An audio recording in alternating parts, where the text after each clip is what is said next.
பிரணவ மந்திரத்தை மறந்தான் பிரம்மனே, அவனை திரையினிலே அடைத்தான் முருகனே.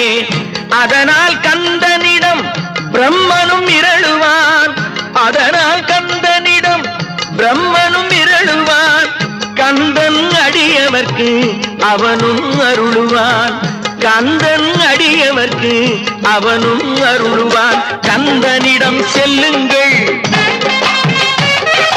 என்ன வேண்டும் சொல்லுங்கள்.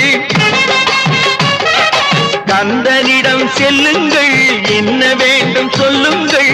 வந்தவினை தீண்டுவிடும் மற்றவற்றை தள்ளுங்கள், வந்தவினை தீண்டுவிடும் மற்றவற்றை தள்ளுங்கள்.